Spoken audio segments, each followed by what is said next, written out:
Itu 5 tahun dari 30 juz loh.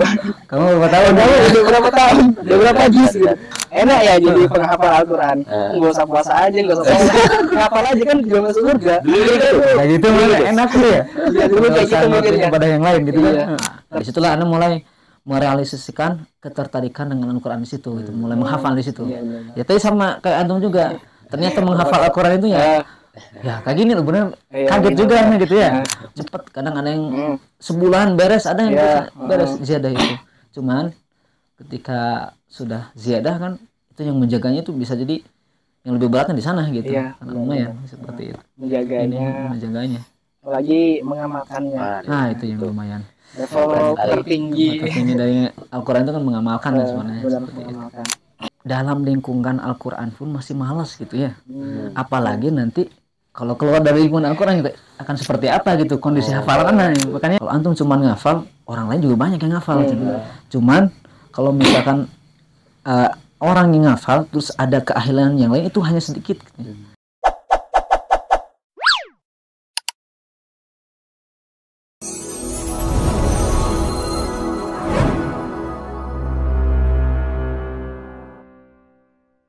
Man jaa'a bil hasanati falahu 'asyru amsalha wa man jaa'a bis sayyi'ati fala yujzaa illa mithlaha wa hum la yudzamun. Qul innani hadani rabbi ila siratin mustaqim. Ada Asep. Ayo mana? Iya nih. Allah. Aduh, kita jadi nggak enak ini. Ya, santai. Biasanya nongkrong di sini gitu kan. Ngopi-ngopi. Berapa nih, Sak? Aman. Ini lagi mencari suasana baru buat suasana baru. Biar nggak bosan ya? Biar nggak bosan di masjid terus. Gimana Sak sahurnya? Alhamdulillah. Lumayan lah. Udah dapat berapa juz Al-Murajah itu? Berapa ya? Ini tadi juz 8. Iya. Ya enggak nyampe 1 juz, baru setengah juz itu. Baru mulai. Ininya Murajah. Menjelang azan udah dapat setengah juz. Masyaallah. Kita harus mengisi inilah. Menjelang azan itu mengisi dengan yang bermanfaat gitu. Masyaallah. Ini kebetulan tuh di sini Sat. Saya juga biasanya tuh menjelang sahur iya ngopi di sini. Ngobrol sini gitu. Ngobrol perkara iman. Iya. Tapi kayaknya enak Sat ngobrol sama antum Sat. Mudah-mudahan enak. Tapi enggak apa-apa Sat kalau ngobrol, enggak ganggu. Aman ya. Kita ngobrol aja ini kita sambil ini saja. Boleh. Ini juga lumayan nih cuacanya agak dingin. Hangatkan badan minum kopi. Gitu. Jadi gini Sat, tadi kita bangunin sahur. Udah keliling dari jam berapa kita tadi? Jam 3 ada jam 3. Setengah 3 ya. Berapa jam sebelum imsak gitu. Garing banget Sat, kita udah keliling gitu kan. Garing sampai sekarang ini jam berapa sih? Berapa sih lagi nih mau azan nih. Jadi jadi bangun juga gitu. Harusnya kan Ramadan itu bulan-bulannya orang-orang semangat ibadah gitu Ustaz. Semangat ibadah ya, semangat buat ngelakuin aktivitas cuman kok beda gitu ya. Ada perbedaan ini. Iya, makanya mungkin itu pertama mungkin lagi bukanya itu kayaknya lagi balas dendam dia tuh. Makanya banyak dia tuh. Akhirnya terlalu nyenyak tidurnya gitu. Dan memang kalau lagi puasa itu kalau lagi malam ya kita nggak kerasa gitu. Kalau misalkan jam 11, jam 12 tuh kayak masih pagi gitu. Sampai jam 1 pun ya memang nggak kerasa gitu. Ya itu biasanya nih menyebabkan susah bangunnya di situ karena begadangnya gitu. Bukanya banyak makan. Cuman pas makan ini aja biasanya tuh udah kenyang loh. Pas buka puasa tuh 3 kurma sama air juga udah kenyang sebenarnya. Gitu. Tapi sebelumnya wah semua mau dibeli. Buat tajil kan beli tajil. Tapi pas buka cuma 1 ini makannya. Satu udah kenyang aja gitu. Tapi digas lagi pas habis tarawih. Iya. Bukan orang Indonesia itu nggak afdol kalau nggak makan nasi gitu. Walaupun udah makan gorengan satu kresek pun kalau nggak sama nasi kan itu. Kalau nggak sama makan namanya. Bukan makan gitu. Pembukaan. Jadi gini Sat, kayaknya kita ini enaknya ngobrol-ngobrol tentang aturan lah. Oh iya. Karena tuh habis wajaah gitu kan. Allah yang Quran banget lah. Insyaallah. Amin. Jadi ya keluarlah ke kita. Amin. Kita yang mahasiswa yang Kayaknya yang Sama-sama lah. imannya Yazid wayang terus gitu. Ya, jangankan Tapi nanti. Yazidnya kadang ya. Sama anak juga sama seperti itu. Ya, gimana gitu. Tapi sama-sama kita mengingatkan lah gitu ya. Ini saat kita mau ngobrol ini Gimana? tentang ini nanya antum dulu lah. Kira-kira kita penasaran nih. Antum pertama kali ngapal tertarik sama Al-Quran itu kapan sih? Kalau anak pribadi ya, Sob. Itu tertarik, bukan tertarik sih. Itu awalnya terpaksa. Terpaksa. Dari disuruh orang tua. Iya bener. Jadi dulu pas Ramadan itu kan ada acara Hafiz Indonesia. Ya. Nah itu, kalau itu siang-siang nonton itu sama orang tua, udah. Itu 5 tahun dari 30 juz loh. Kamu berapa tahun? Udah berapa tahun? Udah berapa juz gitu. Wah awalnya kayak gitu. Terus masuk pesantren. Belum tertarik sama Quran. Terus ada di pesantren itu ada ustadz yang bilang kalau hafiz Quran, menghafal Al-Quran itu dijamin masuk surga. Waduh. Kata dia kayak gitu. Keren. Siapa yang nggak mau kan ya? Enak ya jadi penghafal Al-Quran. Nggak usah puasa aja, nggak usah sholat. Ngapal aja kan juga masuk surga. Kayak gitu malah enak tuh ya. Iya dulu kayak gitu mikirnya. Pada yang lain gitu kan. Iya. Ternyata pas udah jadi menghafal Al-Quran, setahun 2 tahun, baru tahu ternyata seperti ini. Oke. Bebannya masya Allah gitu. Tapi ya emang sebanding sih sama ininya kan. Ganjarannya. Iya sama ganjarannya. Ya emang logikanya kayak gitu juga ya. Kalau misalkan ibaratkan lah kita mau bangun warung nih, warung kecil, yang modalnya kecil. Kalau bangkrut ya kecil juga ruginya. Tapi kalau untungnya kecil juga. Gitu. Cuma kalau misalkan kita mau dapat untung yang besar, ya bangun yang lebih besar, bangun mall gitu. Ya cuman butuh modal yang besar, untungnya besar juga. Betul. Tapi resikonya besar juga. Benar. Ternyata ngapal Quran gitu juga ya Sob. Benar. Ya anak tuh dulu kayak gitu Sob. Awal kali pertama tertarik ngapal Quran. Jadi dari keterpaksaan jadi biasa. Alhamdulillah sekarang ya masih tahap untuk Masih bisa apa namanya di lingkungan Qurannya lah. iya gitu. iya alhamdulillah. Nah kalau antum gimana Sob kira-kira? Awal Tadi kali. kopi apa Ustaz? Mana air putih aja lah. Putih aja. Oh, Oke. boleh. Mau kopi? Kopi. Ah. Oke. Oke. Awalnya mulanya mungkin sama seperti antum juga Ana juga dulu. Ketika Ana itu waktu masih MTS lah, usia berarti sekitar umur 12-13 ke atas lah. Ya. Ketika itu sama juga kan itu memang program Hafiz Indonesia udah lama ya. Iya udah lama. Udah lama bener itu kan ya itu jadi favorit lah gitu. Siang-siang kan daripada nonton yang nggak jelas mending nonton orang yang ngaji gitu kan. Nah disitulah juga Ana mulai tertarik kok ada gitu anak kecil udah hafal Quran gitu kan, udah hafal Quran, bacaannya bagus gitu kan, dari tajwidnya juga bagus, kok bisa gitu. Nah di situ mulai kan ada sedikit apa namanya, Anda juga ada ketertarikan lah gitu lah. Masa sih anak kecil juga bisa, kita yang udah gede masa nggak bisa gitu kan ya. Makanya situ adalah ketertarikan lah. Dan ini didukung sama keluarga Ana yang memang dulu itu pengen salah satu dari anaknya gitu ya. Ada yang mondok gitu, ada yang mondok. Nah, mungkin lah disitulah support dari orang tua juga yang akhirnya apa namanya dari ketertarikan itu ya sampai sekarang gitu bisa apa namanya terjun dalam dunia Al-Quran juga sama seperti itu gitu akhirnya. Itu ya, mulai awal anak ketertarikan Al-Quran seperti itu di MTS aja. Ya dari MTS dan Sama kemudian di awalnya tadi di awal juga karena tontonan itu yang apa namanya membuat anak semakin kayak tertarik lah. Dan akhirnya kan ketika itu kakak anak juga mencarilah pondok yang memang tadinya anak nggak tahu mau pondok apa gitu kan ya. Akhirnya kakak anak mencari pondok tahfidz, ya alhamdulillah ketemu juga gitu ya. Akhirnya anak mondok di sana di daerah Bandung Barat lah. Bandung Barat. Itu anak mondok dimulai SMA. Nah, disitulah anak mulai merealisasikan ketertarikan dengan Al-Quran di situ gitu. Mulai menghafal di situ. Ya tadi sama kayak antum juga. Ternyata menghafal Al-Quran itu ya kayak gini loh bener kaget juga nih gitu ya. Mungkin kalau awal-awal juz 30 masih gampang. Tapi ketika udah mulai ke juz yang lain kok bener-bener kayak capek gitu ya. Jadi bener-bener tantangannya sangat luar biasa gitu. Tadi sebanding dengan ganjaran juga sama gitu. Seperti itu. Karena dulu juga mikirnya Al-Quran setebel ini gitu kan. Apa bisa dihafal gitu. Itu pas pertama kali ngapal. Pas juz 30 tuh Sat. Oh segini tebelnya gitu ya, gimana ngapalnya gitu kan. Ternyata sekarang ya alhamdulillah gitu. Iya ternyata Tinggal berapa lembar lagi? Udah Aduh. sekian tahun mendalami dunia menghafal Al-Quran, ternyata ziyadah itu gampang ya, Sob. Kalau ziyadah memang Iya. gampang gitu ya. Rata-rata ya teman-teman Anda juga ziyadah itu ternyata gampang, yang susah itu menjaganya. Menjaganya itu. Itu Karena benar-benar, Insya Allah. ziyadah itu lebih cepat. Kadang ada yang Hmm. sebulan beres, ada yang Iya, bisa beres ziyadah itu. Cuman ketika sudah ziyadah kan itu yang menjaganya itu bisa jadi yang lebih beratnya di sana gitu. Iya, Karena lumayan seperti itu. Ini Menjaganya, menjaganya. apalagi mengamalkannya. Nah, itu yang lumayan. Level tertinggi. Ini dari Al-Quran itu kan mengamalkan ya sebenarnya. Benar Seperti itu. mengamalkan. Mm-mm. Ini diminum ya. Silakan, Sob. Baru gimana Sat?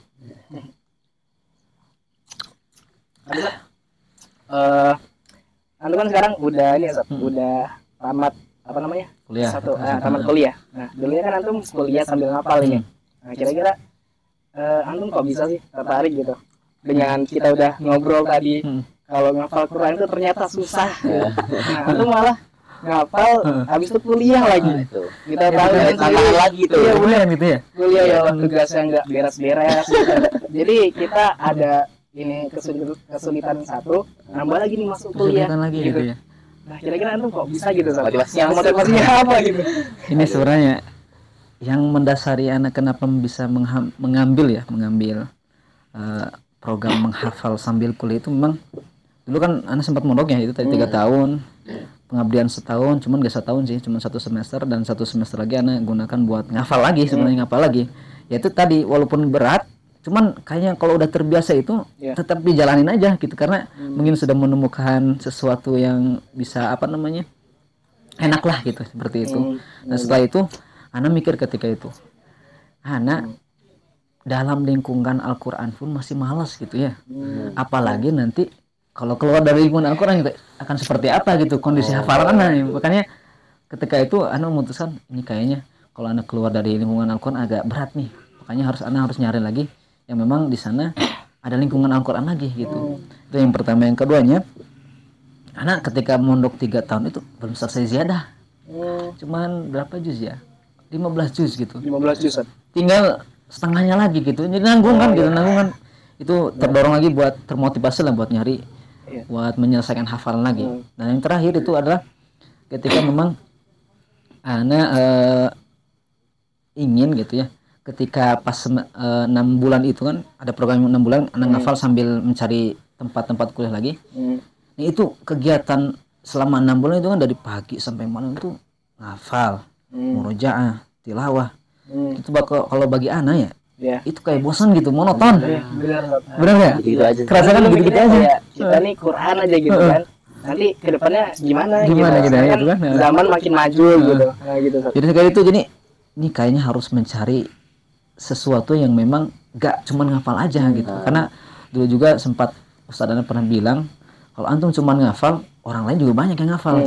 Cuman kalau misalkan orang yang ngafal terus ada keahlian yang lain itu hanya sedikit. Nah, di situ mulai terpancing karena ini kayaknya anak harus belajar lagi gitu. Bukan cuma hanya ngafal aja, harus ada skill yang anak butuhkan nih gitu. Akhirnya anak di sana memutuskan untuk mencari yang memang di sana ada kuliah sambil ada program menghafalnya gitu kan. Ya, akhirnya menemukan Syekh Al-Multazam ya di situ.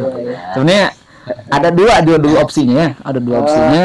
Satunya dulu tuh pernah mendaftar juga, cuman kalau Allah nggak keterima gitu kan, ya mungkin takdirnya di sini gitu ya. Jadi alhamdulillahnya keterimanya di sini. Gitu. Karena juga dulu mikirnya gitu, Sob. Sebelum kesini lah ada 2 opsi gitu. Bahkan dari keluarga juga kuliah jangan jauh-jauh lah, sini aja gitu. Masih daerah ya, jadi kemarin itu di Unri. Nah, Universitas Riau. Jadi tapi anda mikirnya gini, Sob. Lihat dari teman-teman anak sebelumnya gitu yang ngapal Quran. Mereka tuh setelah dari pesantren ngapal udah mungkin berapa juz. Setelah masuk kampus itu yang negeri, nggak tahu ya apa karena lingkungannya, apa karena emang dia nggak bisa komitmen gitu. Jadi ya ke bawah arus gitu. Jadi hafalannya hancur gimana ya nggak tahu gitu. Jadi salah satu alasannya gitu, Sat. Jadi anda lihat di sini di SDK Multazam, masya Allah gitu ya. Emang lingkungannya menitik beratkan di Al-Quran gitu, 30 juz gitu kan. Terus ada Tasbih. beasiswanya lagi Insya tasbih. Allah. Nah, Iya, kayaknya bisa nih gitu kan. Itu yang membuat Dengan- tertariknya di sana iya, kan, gitu benar, kan. dengan apa namanya lingkungannya seperti ini mudah-mudahan bisa mendukung lah gitu, mendukung buat Al-Quran gitu.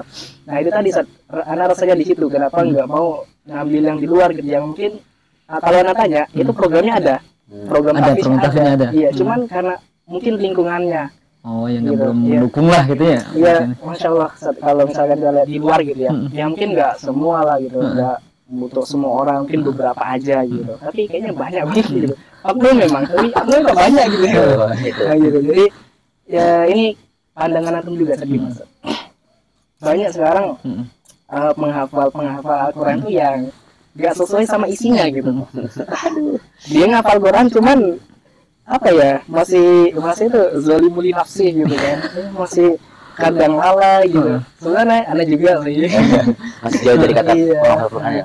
Tapi iya itu tadi nggak sesuai sama isinya. Kayak misalkan nih yang lagi tren sekarang tuh, mungkin antum tahu.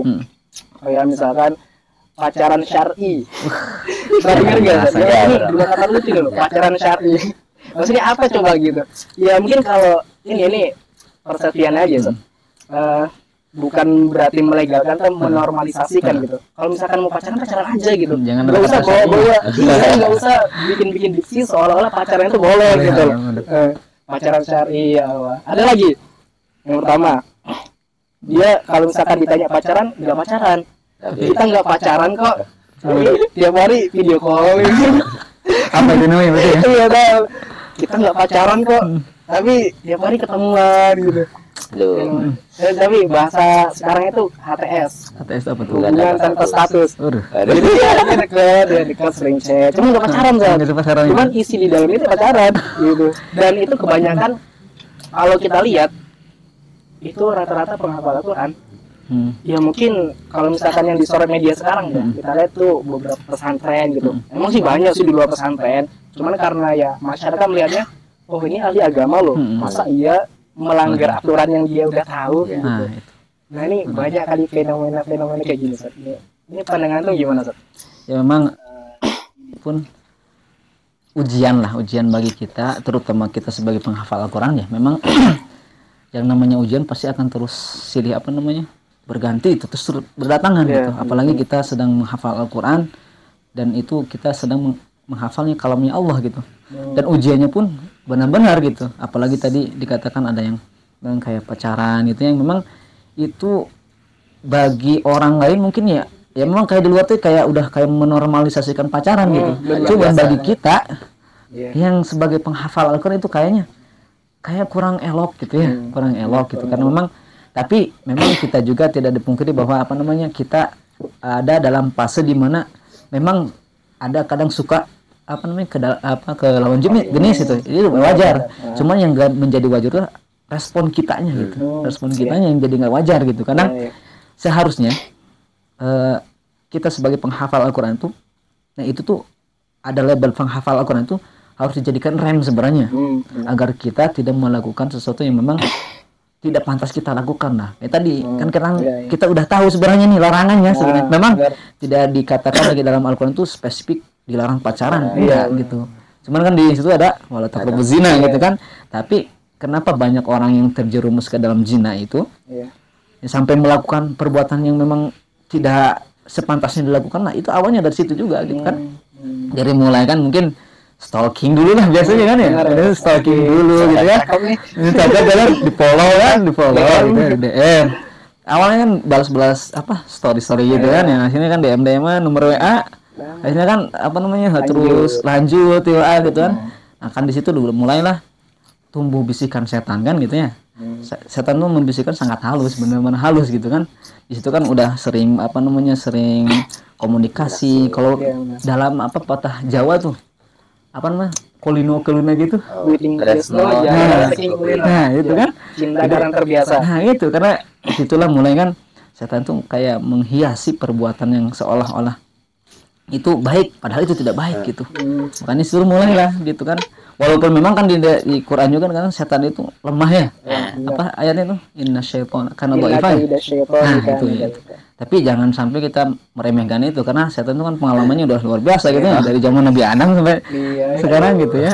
Udah sepuh-sepuh Bener-bener nih. sepuh-sepuh jam terbangnya ada banyak ya. apalagi kita sebagai penghafal Al-Quran pasti setan yang mengganggu kita pun ya memang kelas ke atas Mahasiswa kakak juga ya, mahasiswa juga gitu nggak mungkin anak-anak SD ya Iya. TK gitu kan menyesuaikan lah gitu menyesuaikan yang buat menggoda kitanya makanya seharusnya tadi gitu jadi kita sedang menghafal Al-Quran itu ya itu dijadikan sebagai rem lah agar kita tidak melakukan sesuatu yang memang tidak pantas kita lakukan karena kalau seorang penghafal Al-Quran melakukan sesuatu kesalahan aja yang kecil malah kecil orang itu akan melihat seperti gunung Ya. benar ya gitu tapi Padahal kalau yang lain-lain banyak lebih besar. banyak lebih besar Yang disorot menghafal Quran. nah itu karena kita orang lain mengatakan apa melihat kita itu ya karena kita paham agama gitu karena paham apalagi yang Quran yang dihafal di sana isinya kan petunjuk semua gitu kan bagi manusia gitu ini Berarti cinta itu wajar ya, Sob? cinta itu wajar sebenarnya Cuman ada waktunya. nah, ada waktunya gitu ada Respon waktunya kita gitu. Heeh. Iya,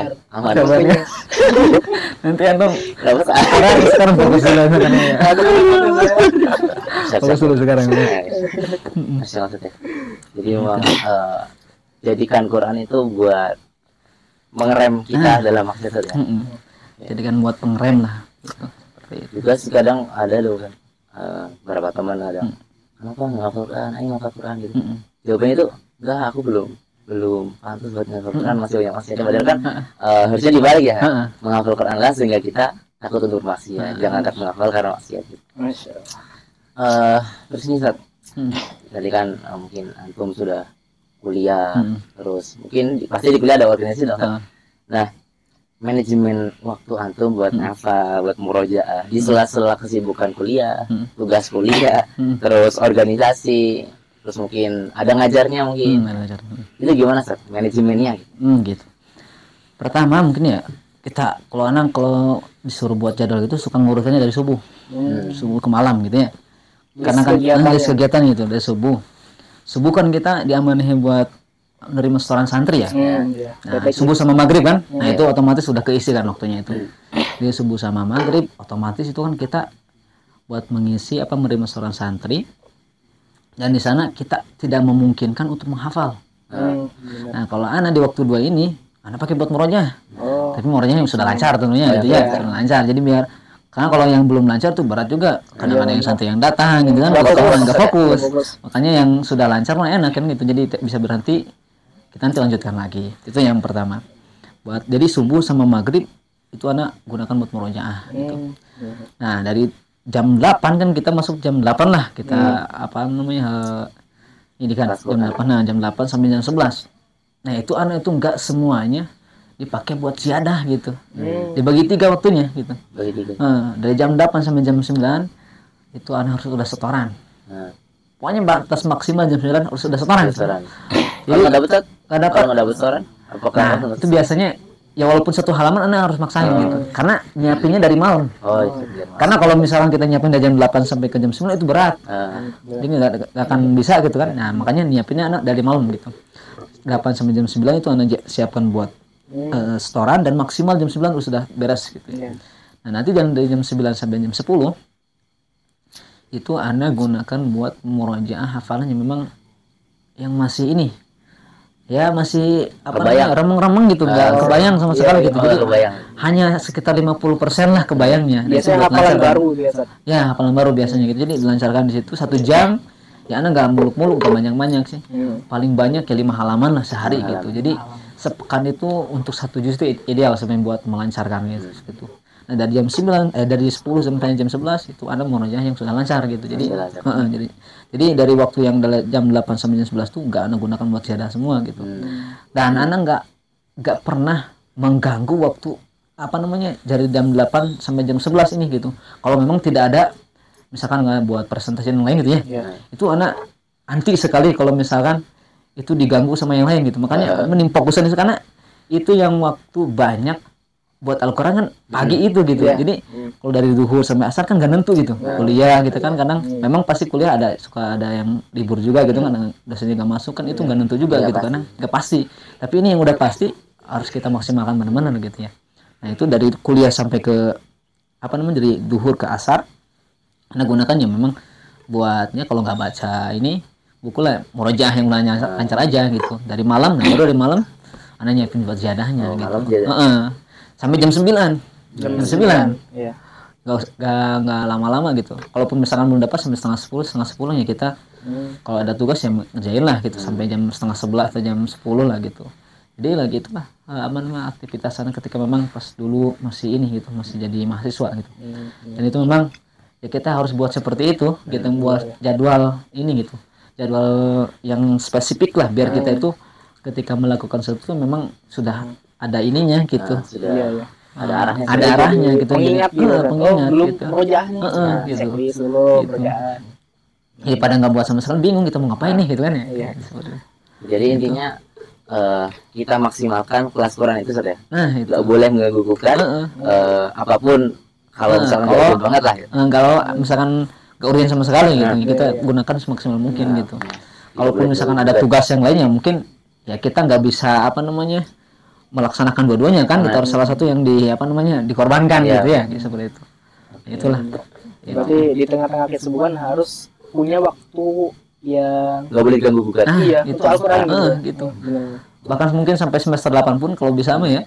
Iya. Ya walaupun misalnya kita sibuk nyusun skripsi, ya sempatkan aja lah gitu, nggak mesti lama-lama sebenarnya. Tuh datang jam 8, jam 9 atau jam 10 udah balik juga masalah, yang penting menyempatkan dulu gitu, menyempatkan buat Al-Quran dulu gitu.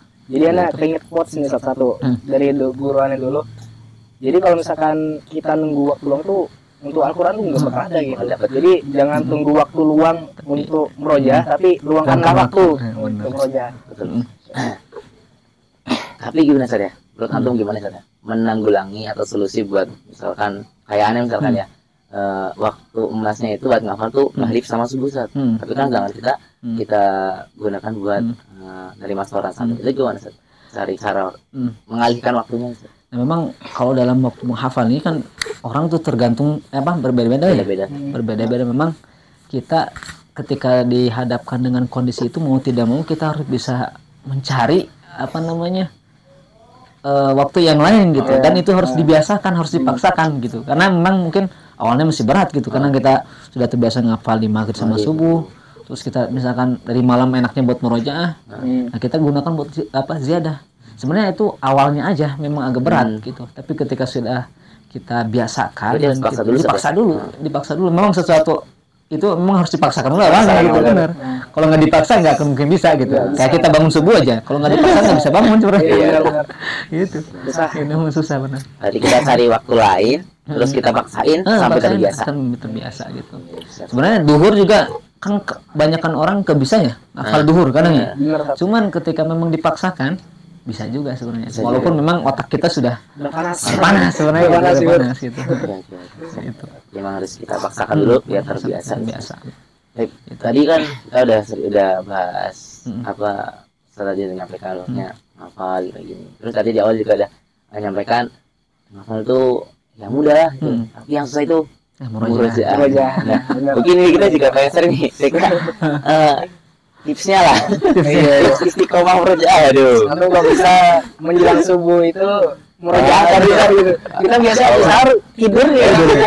Jadi insya Allah murojaah gitu. Sebenarnya satu kuncinya ya, Pak. Paksakan lagi ya. Dipaksa jadi terbiasa gitu. Nah, tidak ada jurus ampuh yang lain gitu. Doanya cuma satu gitu. Allahumma paksakan. Allahumma paksakan. Pasti ya memang kalau pengen kita terbiasa memang tadi kita harus mulai sesuatu yang memang harus dipaksain dulu lah gitu. Biar kita enak kesananya gitu. Karena memang kalau udah hafalannya memang udah lancar kan gitu bisa memudahkan kita kan. Ketika kita dalam keadaan sibuk gitu, misalkan ya naik motor atau apa gitu, itu bisa kita isi gitu daripada kita bengong gitu kan ya. Ini kita kan ngaji gitu kan ya. Tapi kalau udah lancar hafalannya, kalau yang belum lancar mah jangan gitu, jadi bingung juga muter-muter nyasar gitu kemana gitu kan di situ ini memang harus paksakan sudah. Paksakan dulu. Paksakan. Memaksakan mah. Jadi kunci istiqomah itu berarti dipaksakan. Paksakan, bener. Kemudian mungkin kita pengen tahu nih Sat.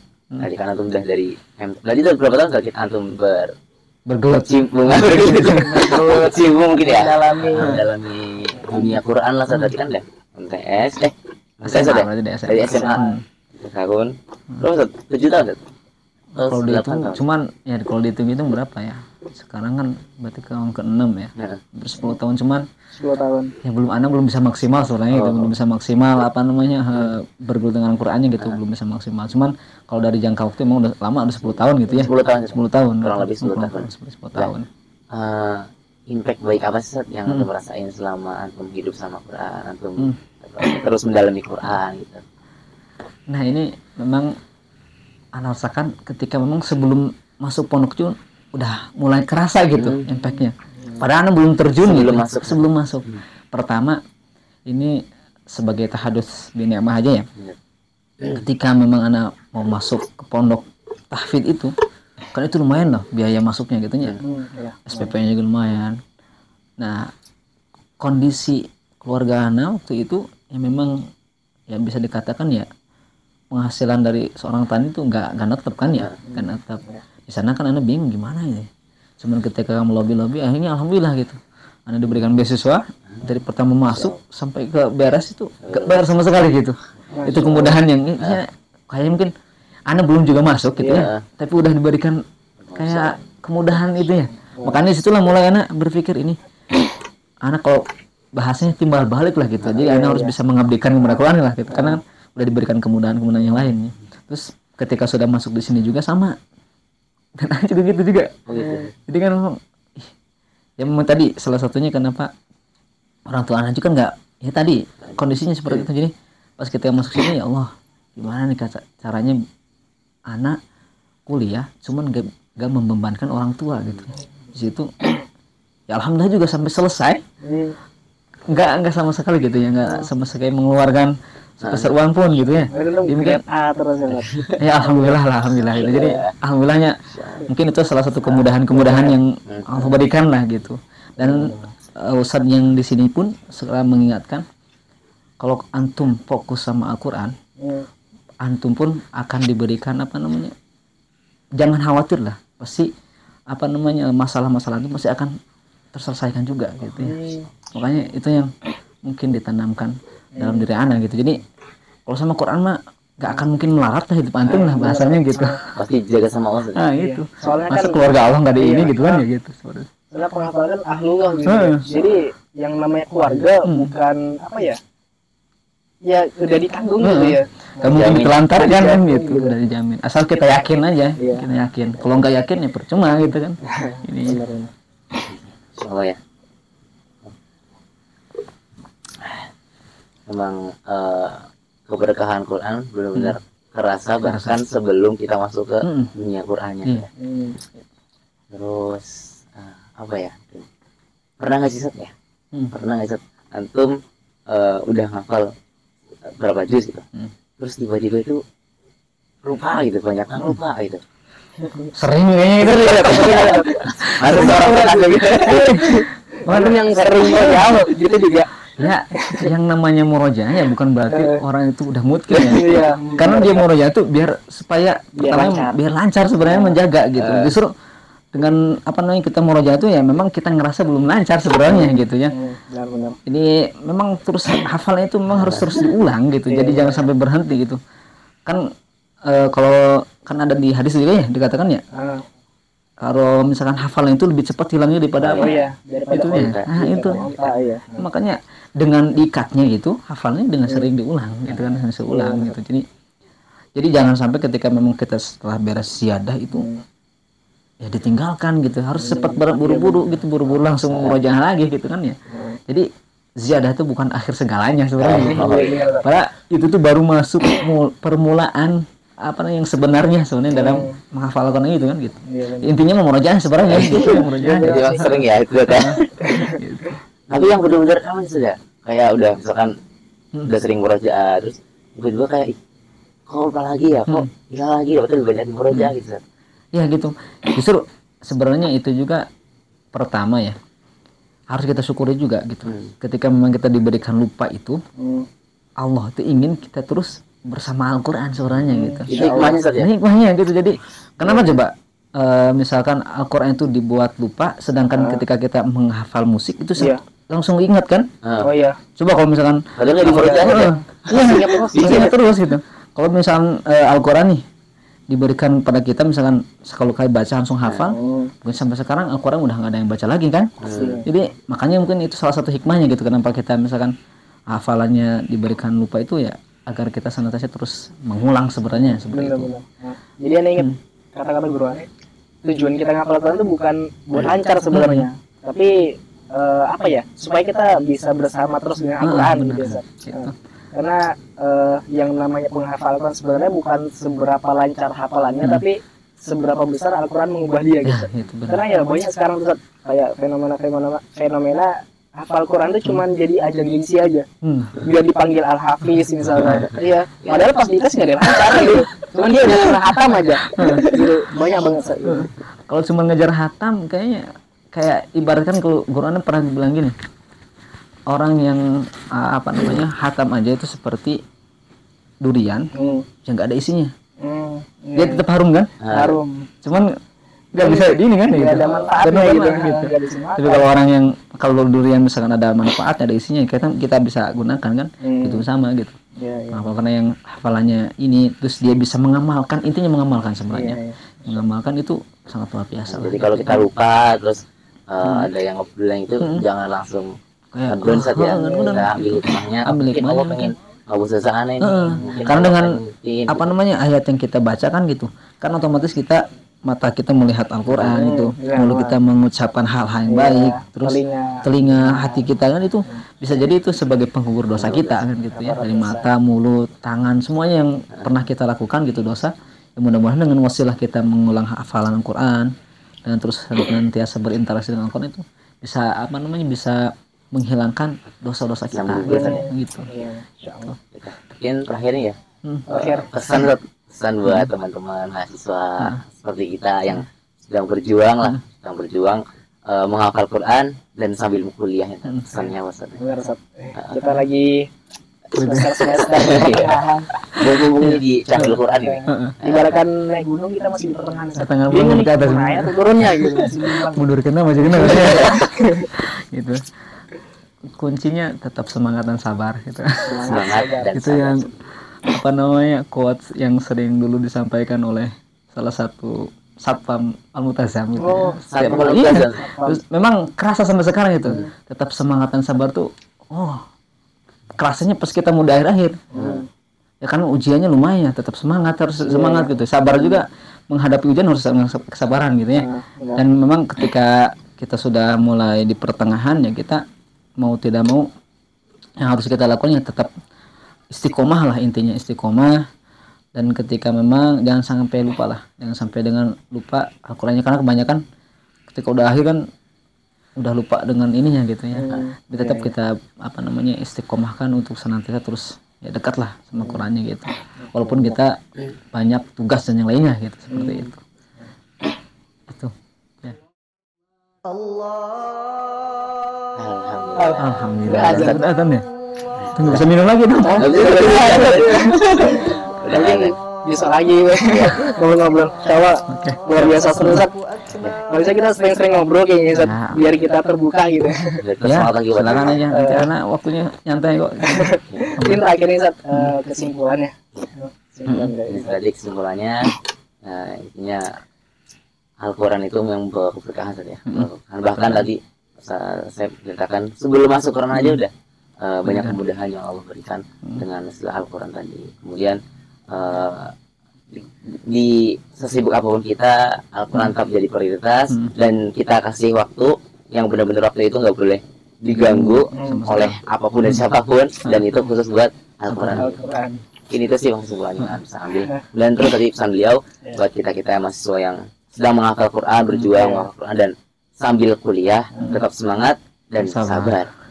Ikhlas sama sabar, anak paling nangkap tadi. Ikhlas sama sabar. Ikhlas sama Bukan semangat. Semangat ya. Semangat dan sabar.